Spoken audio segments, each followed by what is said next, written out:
Oi pessoal, tudo bem? Estamos de volta aqui com a nossa aula sobre atualidades aí para a prova discursiva do IFAM. Vamos dar continuidade ao segundo bloco aqui de atualidades de patrimônio imaterial.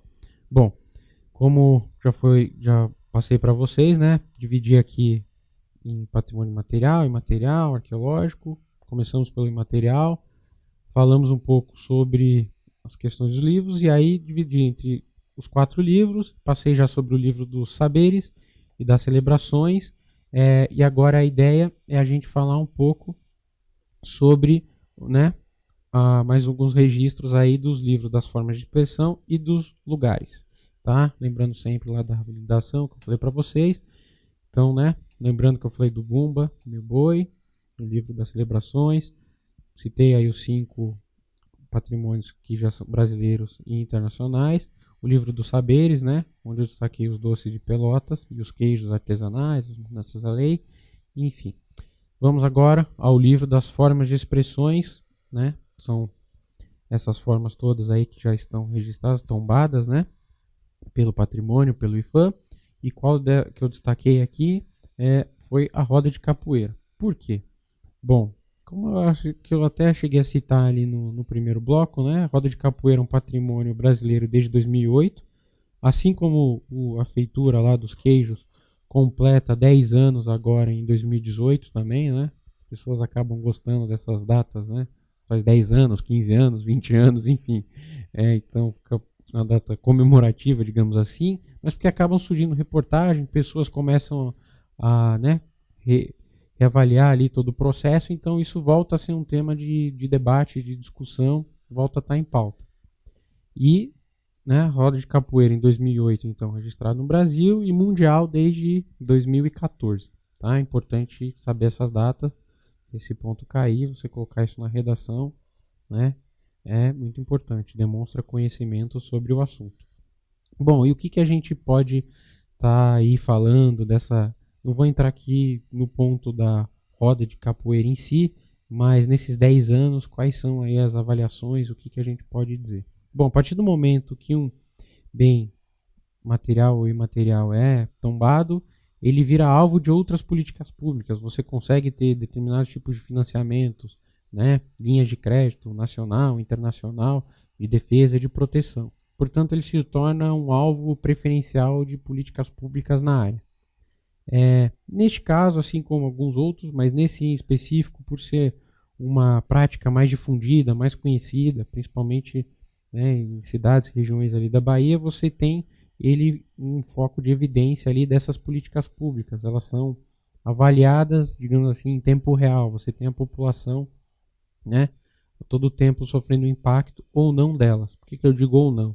Porque se existe um questionamento, né, se de fato, desde o tombamento, as rodas de capoeira aí foram valorizadas, as políticas públicas conseguiram chegar aonde precisavam, conseguiram atender não só os alunos, mas também dar apoio, suporte ao grupo, aos mestres, né, de capoeira. O que você encontra por aí, assim, né, a gente sabe que nosso estado aí está com grande dificuldade aí não só na formulação, mas na implementação das políticas públicas, né? Além da dificuldade de financiamento que a gente vem enfrentando aí nos últimos anos, né?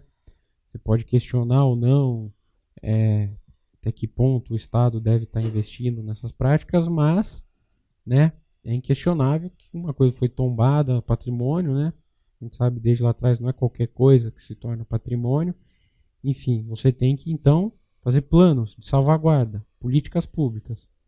E o que a gente encontra são críticas, principalmente nesse ponto, porque muitas das formas de editais, as linhas de financiamento acabam sendo um pouco engessadas.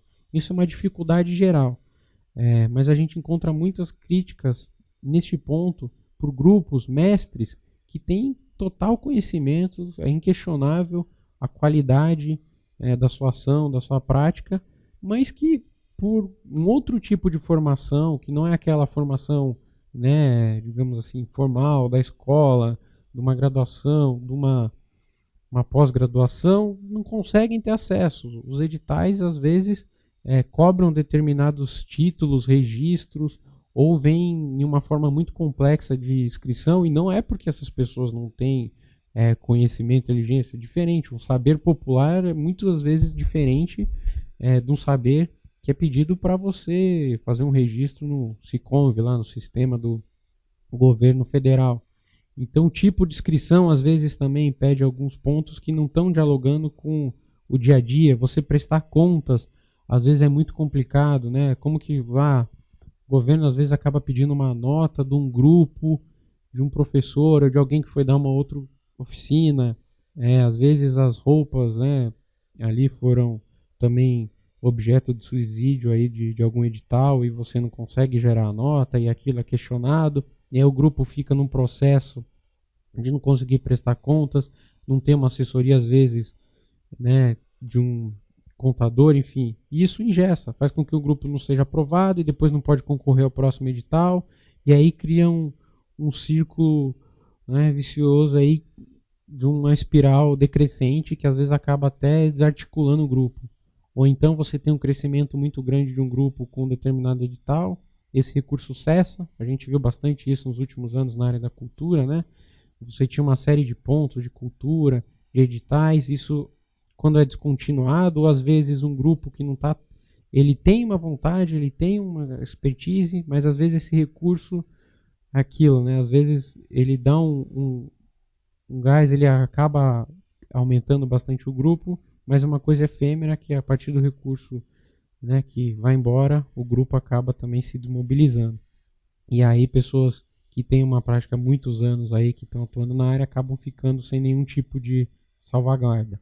Então o que esses grupos estão cobrando são novas políticas, né, rever, avaliar como que foi gasto o recurso, será que foi suficiente? E se foi aplicado, rever como que esses grupos podem estar atuando, como que, né, o Estado está se organizando para de fato dar um apoio e incentivo, né, defender esse patrimônio tão nosso brasileiro, que é muito importante.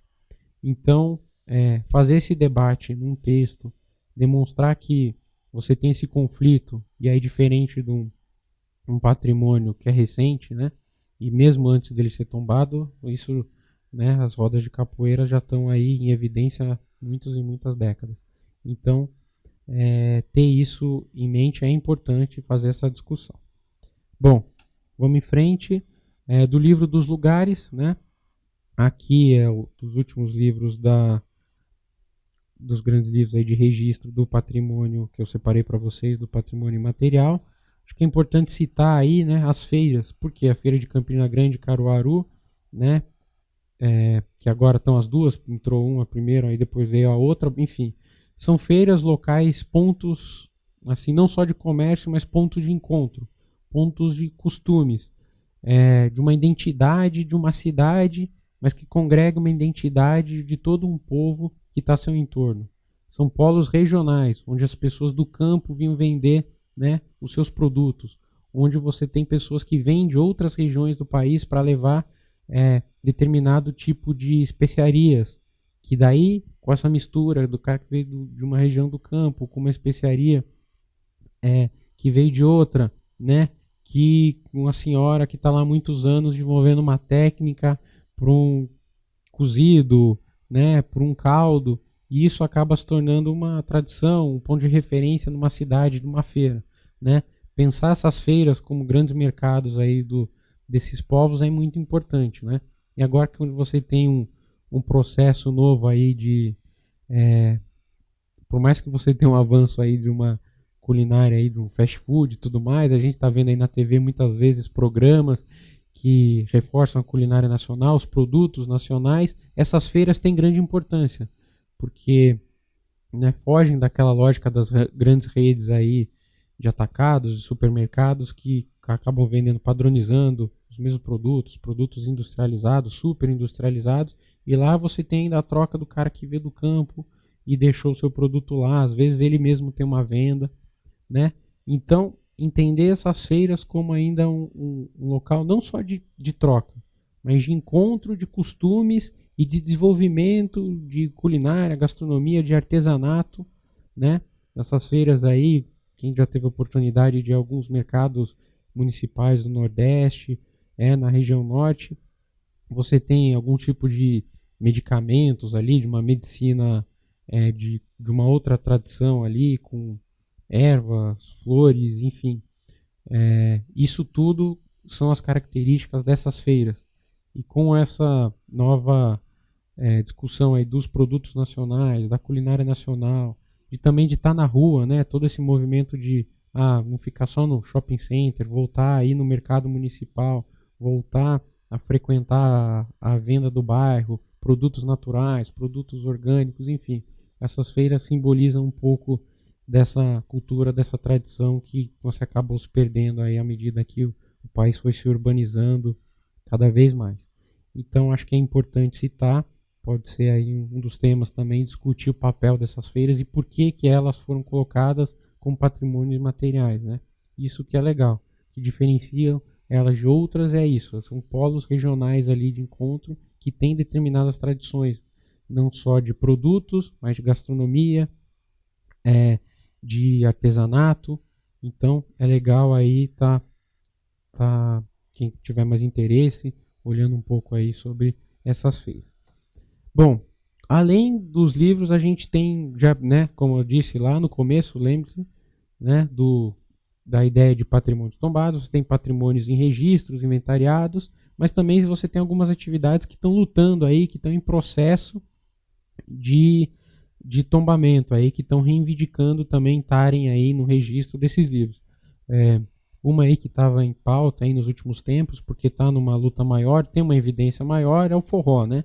Está desde 2011 aí em tramitação, e a ideia aqui não é entrar no que é o forró em si, mas é muito provável que se isso for um tema, como ele está em atividade, em luta, digamos assim, para se registrar, é legal entender o que passa, por que ainda não foi. Tanto é que não cabe agora entrar de qual que é de fato o surgimento, quem são os mestres mais importantes. É isso, você tem vários mestres, né? Você tem uma origem principal na região Nordeste, mas ele está no Brasil todo. E você tem um debate aí de onde que veio o nome, né? Tem aquela história popular que veio quando a cultura brasileira esteve na guerra, daí teve aquela região do Rio Grande do Norte, a forró, forró, enfim. Mas também isso muitos dizem, né, que foi uma lenda, que não, na verdade você vem do forró bodó, dessa outra linguagem, muito provavelmente está de encontro de fato com o que aconteceu, mas enfim, você tem que ter todo esse processo para deixar essas questões claras. O que é dito aí pelos órgãos oficiais, né? Aqui tem até uma foto aí que eu coloquei, que é o pessoal ali na Câmara, no Senado, ali no Congresso, pedindo para esse processo se agilizar, é que como ele está no Brasil todo, você tem muitos lugares, muitas histórias, como citei aqui, você tem um custo para que isso aconteça, né? Para não ficar uma história com isso. Você tem uma lenda de um lado, uma outra história de outro. Então, o que é argumentado aí pelo IFAM nos últimos anos é que esse processo está andando, mas não com a velocidade desejada, porque primeiro que leva tempo, isso é fato, né? Não é de uma hora para outra que a gente vai de fato tombar um bem. Mas também porque você tem aí uma falta de orçamento, né? Você tem uma previsão de um orçamento que era, por exemplo, de 1 milhão, mais de 1,5 milhão de reais só para esse processo, mas o órgão argumentou, a gente só tem 1 milhão para vários, então não dá. E falta de pessoal, né? Não é à toa que está tendo esse concurso depois de muitos anos. Então quem vier aí a trabalhar em FAM, espero que seja aprovada, pode ser que acabe atuando aí nesse processo de consolidação aí do forró como mais um patrimônio. Então é legal falar disso, porque que isso está ainda em tramitação, ele está andando, não é uma coisa que foi negada ou que parou, mas que felizmente não está indo no ritmo desejado, principalmente aí por quem reivindica, porque a partir do momento que você de fato entra no patrimônio, isso, né, como eu já disse, abre uma série de canais de incentivo, de políticas, fica com uma salvaguarda maior, digamos assim. Além disso, né, além do forró, aqui tem outros processos aí que estão em aberto, a ciranda de Pernambuco, o ritual aí do chá do ayahuasca, né, que tem em algumas regiões do país, né, outras matizes aí, linhas de samba, o repente, o choro, o cordel, enfim, tem uma série de outras, né, destaquei algumas aí que estão mais em evidência também, mas que é importante saber, né? Porque falar do forró, por exemplo, você pode falar não só do forró, mas só, além do forró existem outras que também reivindicam, né? Tem uma série de atividades que estão em processo, estão aí em luta nesta batalha, digamos assim. Bom, nos próximos blocos a gente vai continuar com os temas aí de patrimônio material nas regiões e depois entrar nas atualidades do patrimônio material e um pouco de patrimônio arqueológico para a gente ter uma boa base aí para os temas da possível prova dissertativa do IFAM. É isso, muito obrigado. Estou à disposição aí, qualquer dúvida, é só mandar um e-mail para a gente que qualquer coisa eu respondo. É isso, obrigado.